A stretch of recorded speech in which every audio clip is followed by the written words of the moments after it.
Hey, welcome to another episode of Good Notes, where we feature traveling and local musicians, their music, their stories, and today's guest is Mark Crissinger. Hey, Mark. Hey, how's Welcome. it going, Ken? It's going good. How about you? Good. That was a good little intro there. Yeah. Helps when you count it out, you know. Hey, today we got Mark Crissinger. Nice to see you. Nice to see you. Nice guitar you have here. Thanks. It's my workhorse. Are you going to play it for us? Yeah, we'll play a little bit later. Let's start now. Oh, really? Sure. Why not? Okay. Let's do this song Oh, then. sorry to... I'm like, oh, okay. Why don't we try this one here? Here, let's try this one. This one, you can hear this on the Stingray blues station on Shaw TV. Which is now Rogers. 413, I think. Isn't it Rogers now? I guess so. I mean, it's just called Stingray. Because we're Rogers now, so we got to use the right words. Yes, sir.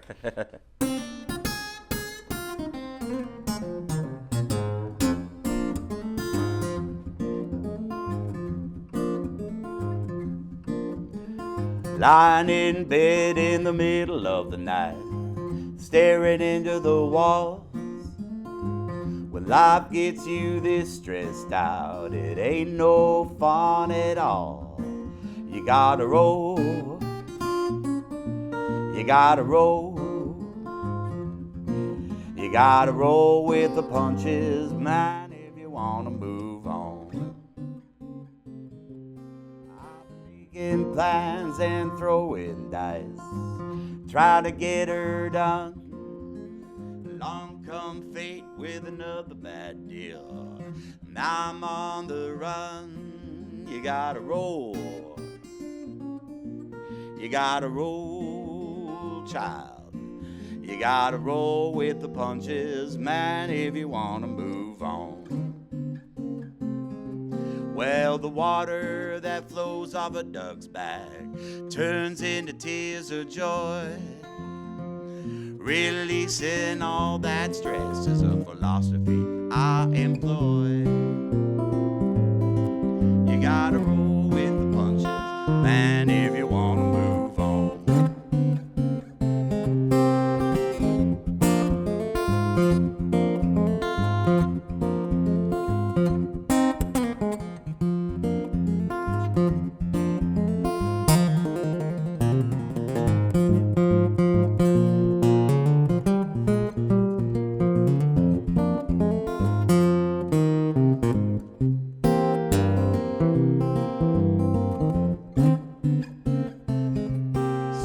Next time you are down for the count, your head spinning around, dust off your pride, get back up and go another round. You gotta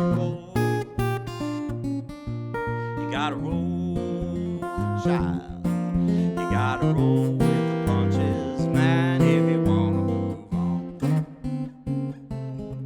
You gotta roll.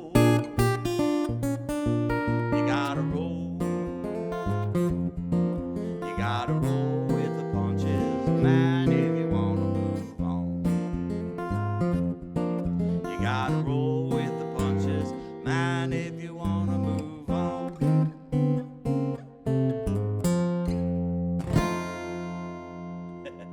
Nice. Yes, indeed, people. So, Mark, Yes, your sir. roots. Yes? You're from Quebec?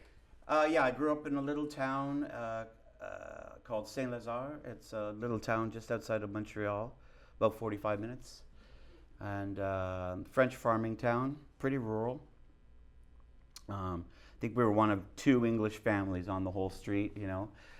So just kind of learned French from the neighbors until we started going to school and stuff like that. And then I did all my schooling. I only went to elementary school and high school. We did all that in Hudson, Quebec. So I kind of call that my hometown because, you know, that's where we grew up, went to school, where I first started playing in high school dances and the bars, and because the drinking age in Quebec is merely a suggestion. I mean, so it was 18. Everybody from Ontario sneaks over. Yeah. Yeah. So like we were getting we sneaked into bars and we were playing bars there, and when I was like 17 years old, 17, 18, around there.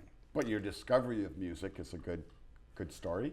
Yeah. Your mother's guitar? Right, that's right. I was looking for Christmas presents, which I shouldn't have been doing.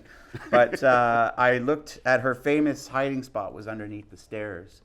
And I went under there and I found her old guitar. I can't remember what it was, just an old sort of her YMCA campfire guitar. It was literally in a gunny sack in a like a canvas bag or whatever it was.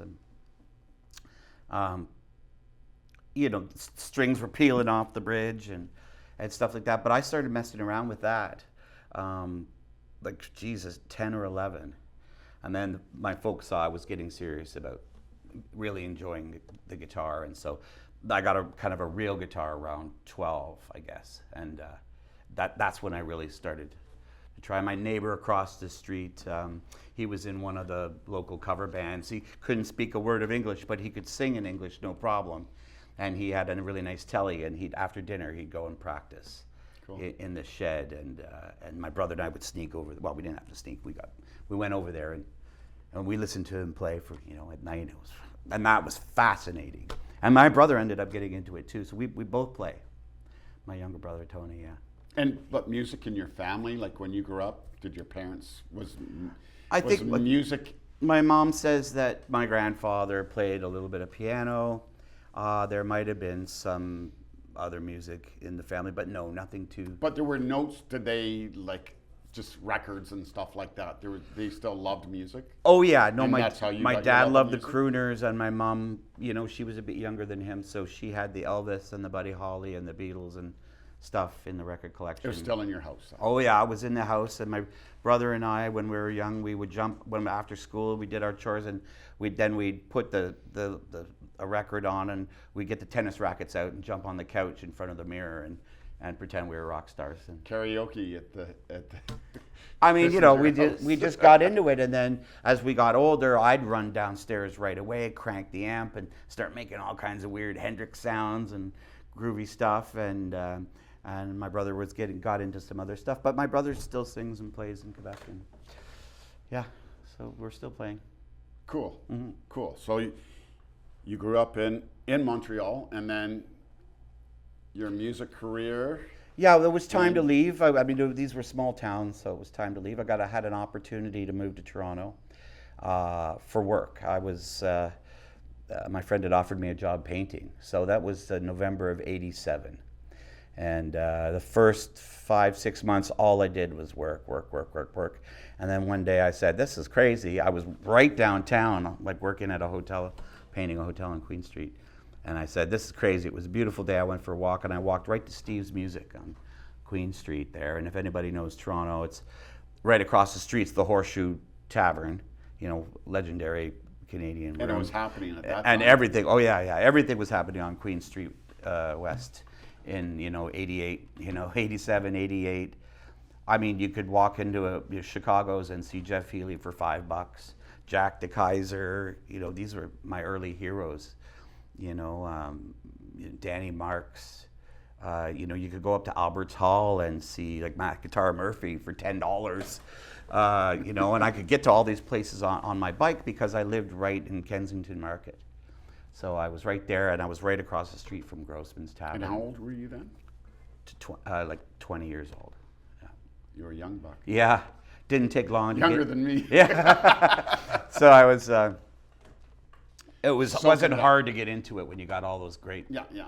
Tony D and Pat Rush was there, and Mike McDonald, and all these incredible guitar players and singers and bass players, Leo Valvasori, and so many, Alec Fraser. The list just goes on of a huge amount of talent that there was to see in that area. King Biscuit Boy was hanging out then too. Pardon me? King Biscuit Boy? Oh yeah. But he was in Hamilton, I think, hanging out in that area. Anyways, it was one of my heroes. Yeah. Excellent. Yeah. the Southern Ontario scene was really happening. And I was lucky I got to go and see it all, so you couldn't help but be influenced if you were into music. So there was lots of great jams, you know, the infamous Sunday Grossman's Jam, you know, and that's where you just learned a whole bunch of things. And if you didn't, you got taken inside and straightened out pretty quick. You're talking about soaking it up. So now you soaked it up and started immersing yourself playing. Yeah, I started working harder at playing and you know, joined a couple of bands haphazardly here and there. And then got picked up by a band called Sweet Jones that was looking for another guitar player, a new guitar player or something. And that band worked hard. It was a hard-working band. We rehearsed a lot and worked really hard at promoting and putting posters up in town. And so I would work painting, you know, 7:30 till 4 every day. Then, you know, get in the subway, go pick up my buddy. We'd go rehearse from 7 till 9 or 10. And then we'd head back downtown, put posters up till about midnight or whatever. And, you know, have tickets printed up and just trying to get people to go to your shows. But luckily, you know, people started coming out, and we were an original band, which is another thing I really liked, because I had spent so much time learning like Hendrix songs and Stevie Ray Vaughan songs and you know, Cream songs and, you know, playing a lot of classic rock and a lot of bluesy classic rock. And then this band ended up being sort of a cross between blues and grunge. And you know, funk and some funk in there. Yeah, we made a few EPs, and we ended up getting signed to EMI in '93, spring of '93, which was great. But in that time, wow, we got to open up for all kinds of great bands, the Ramones, and you know, 5440 and Tragically Hip a bunch of times, and Blue Rodeo, and you know, just got educated. Your education and educating yourself and being original. Also learned what I liked and didn't like about the business almost right away. So by the time I was 25, I needed a friggin' break. I had toured everywhere and, you know, with these guys, and we made a couple of EPs and worked in studios and stuff like that. And figured out all the music that you were making, all the money you were making wasn't all yours. Let's just say it was we had fun when we had $5 days.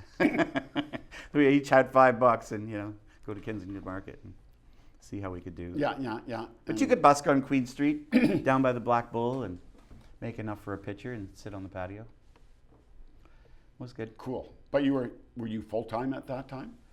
I was as full-time as you probably could be. I wasn't like a jobber guy. We had the band, and that's what we were focused on. I wasn't running off and, you know, oh, tonight I'm playing guitar for so-and-so, or I'm playing guitar, or I'm playing bass for this. I wasn't a jobber. We just focused on the one band up until about '93. And then I started branching out and doing a bunch of other stuff until I joined another band in '95 called Caution Jam, which was a super fun Grateful Dead / Allman Brothers, and then we had tons of blues on the song list, and we played a lot of Brownie McGee and Muddy Waters and stuff like that, Dylan and Allman Brothers, and tons of Grateful Dead. And I was with them for 12 years. That's when we did a lot of touring around, you know, Ontario, Quebec, Nova Scotia, New Brunswick, PEI. Good way to see the country. Cool. Sad news this week. Talking about the Allman Brothers. Oh yeah, Mr. Dickey. Yeah, I've seen the Allman Brothers at least 20 times, and a lot of those times were with Dickey and Warren. And that whole family. There's a few connections over the years that I have with them. We through Government Mule and Derek Truck's band and stuff like that, and have some friends in New York City who still work with like Phil Lesh from the Dead and Warren Haynes and stuff like that. So we every once in a while, you know, exchange a message on Facebook now. Amazing workhorses. And Warren Haynes, when we saw him, I've seen him in other things, but we went one time and we saw the Dead and the Allman Brothers. So he played 3 hours with the Allman Brothers. Yeah.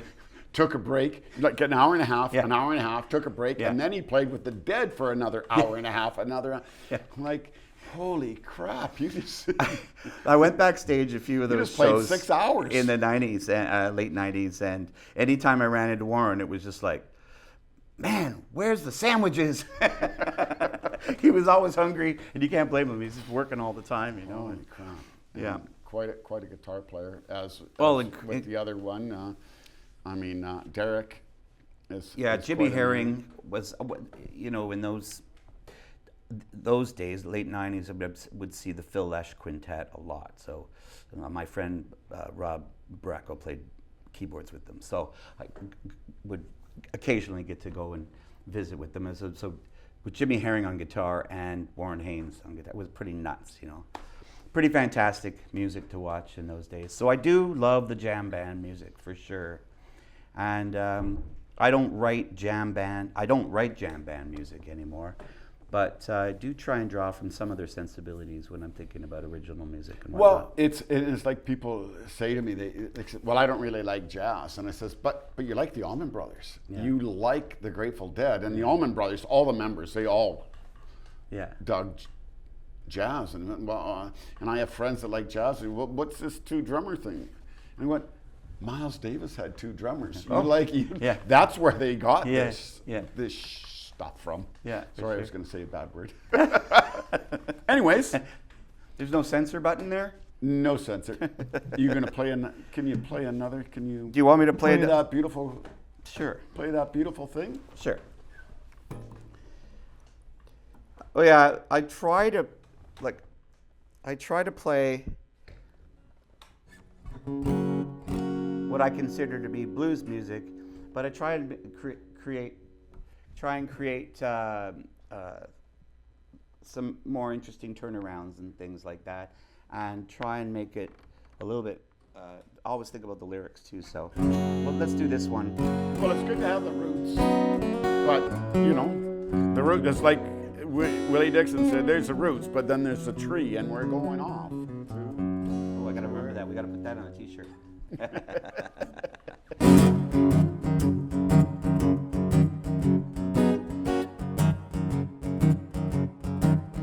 I've been holding my heart, waiting on a brand new day.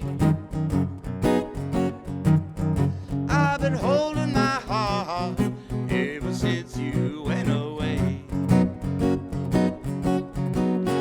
Well, time keeps passing, nothing seems to change.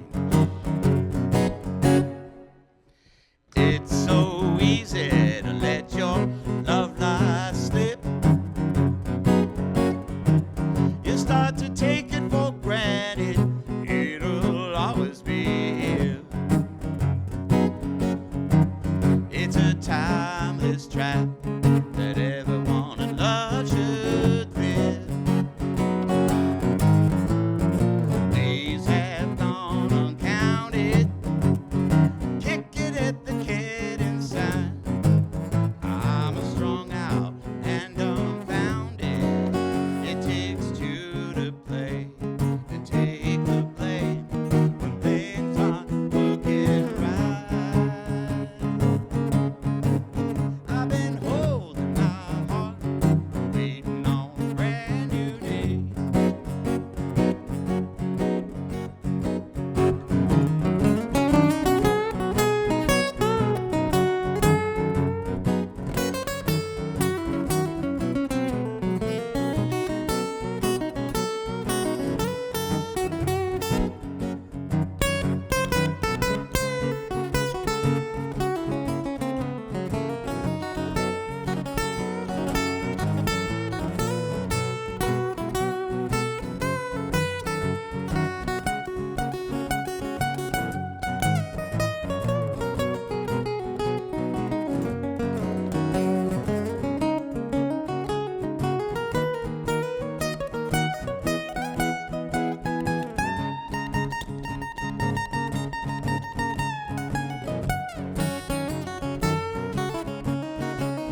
listen and learn.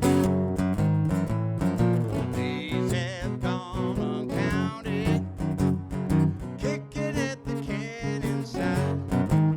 I'm a strung out and dumbfounded. It takes two to play and take the blame when things aren't working right. Yeah, I've been holding my heart, waiting on a brand new day. I got no doubt we can figure it out and learn to love again. Yeah, yeah, yeah, I've been holding my heart, waiting on a brand new day. I've been holding my heart, waiting on a brand new day. I've been holding my heart, waiting on a brand new day.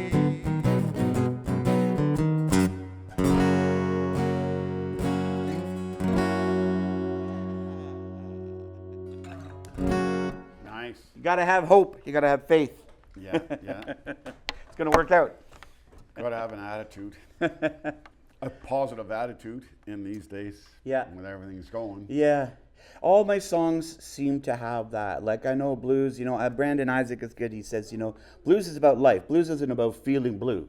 Blues is about life and how life goes. What's happening to you? I've What's listened happening to me? I like writing songs about crap happens, things happen, and you feel down. But what are you going to do about it? But the blues makes What you you feel gonna good. do I mean, about you it? can Yeah. you take your emotions Yeah. you take a negative thing and make it positive. That Yeah. blues makes me happy. Don't make me sad. Yeah, yeah. When you're sad, you listen to Yeah. the blues and it makes you happy. Yeah, look at all those people dancing to it. You know what I mean? Yeah. So I'm a believer in that, and all my songs, well, most of the songs I write are, like that. It's like, yes, something's going wrong, but I know things are going to work out if I have a good attitude about it. Yeah, yeah. So, you're in Montreal. Now you've gone to Toronto. You live on Vancouver Island now. Yeah. How did you get here? Well, played in that band Caution Jam I was telling you about. We worked pretty hard. I mean, we were playing a lot of dates. Plus, I had a piano guitar duo, which was more strictly blues and folk roots music. And he was a stickler. He was like, get it right. So he was Bruce Griffin, great piano player from Southern Ontario, actually originally from New Brunswick, but was made his bones in Toronto area. Center of the universe. Well, I mean, that's where a lot of work, So I mean, you're talking about somebody who had been in the game a long, long time, and that's where he got all of his work. He could play country, he could play blues. Anyways, I learned a lot from him. You could playing work with 7 him. days a week then, Yeah. at that time. We were playing a lot, yeah. And but I started to burn out pretty good, and we weren't doing as much original music anymore in Caution Jam, and that was like I wanted to either make a new record or do something on my own. So I needed a break. So my partner and I, we moved out west. We moved to the Sunshine Coast, and we were there for 3 years. And while I was there, I finished writing probably about 25 songs I had compiled, and some of them were great, and some of them were not so great. And then I put a bunch of guys together, and in 2009, I put my first solo album out, which of course everybody thought was going to be a blues and an Allman Brother type of record, but it turned out to be more. A singer-songwriter, and because I'm a folkie too. I'm a big Dylan fan, Van Morrison, John Prine, and all those great songwriters. So it turned out to be more of a singer-songwriter type of album, but it ended up being the Kickstarter to a solo career, and so that started out west. So basically, what I consider to be my solo career has been cultivated here. Your roots in in British the West. Columbia. As a solo. Yeah. I mean, we've lived out here now since 2007. So, 17 years. We moved to the island 2010, and we've been living in Cedar by the Sea, just outside of Nanaimo. Since then, I bought a house there, and and like if it wasn't for the support of my partner Buffy, there's no way I would have been able to do this. Like, she's been so great over the years. I was, especially through like from 2010 up until the pandemic thing. I mean, that's 10 solid years. I mean, I was going away at least twice a year for 3 weeks, sometimes 4 weeks at a time.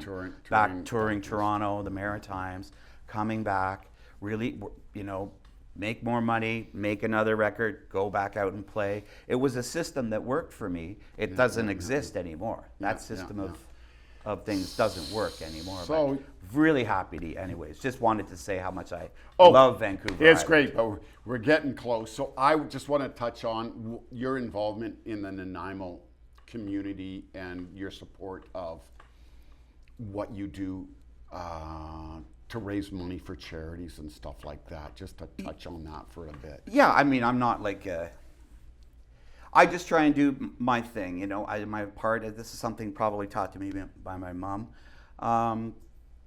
There was a fellow named Brian Whitty who was involved with the Nanaimo Blues Society, and he worked pretty hard with them trying to raise money for the Loaves and Fishes. Yep. And so that's what they do. We would throw some concerts and around Christmas time. And Brian was really good about organizing it all. And I have been playing and organizing the music at a pub in Cedar called the Wheat Sheaf. And in December, I get a bunch of musicians in, and we get together. We do a concert all day long, and we do 50-50 draws, and we get music money together for a local charity there that helps people in that community. 2 years ago, I tried to do it like in every town, and I went and printed up information. And I was like, "Oh, I'm playing Campbell River," "Oh, okay," but it's too much and not enough. I wasn't achieving what I wanted to achieve, so I think I'm just going to do my work close to home. Keep it in Nanaimo, and that's where you live, and keep that. But it's a wonderful thing. So Brian is moved off the island now, so I decided to just strike out on my own this past Christmas, and we ended up raising about $1,200 for Loaves and Fishes in one day, and then we did another $1,500 in Cedar. So it's about just doing your part. I'm not. It's not a magnificent, massive thing that I'm doing. It's wonderful, but every little part. If everybody does that little part, a little bit more awareness that people need this kind of stuff, and every year I'll get a little bit bigger with it, But if I'm not mistaken, the Nanaimo Blues Society does set up a Loaves and Fishes donation box at the Blues Festival, that is how they're doing it now. And it's part of the stuff. I'm just kind of, I don't know, I'm just doing what I'm doing. I'm sorry. We have lots, and time's run out. And thank everybody. Do you want to just play a little stuff as we fade out? Oh, sure. Thank everybody for tuning in to Good Notes, and thank you, Mark, for Ken. being generous with your time.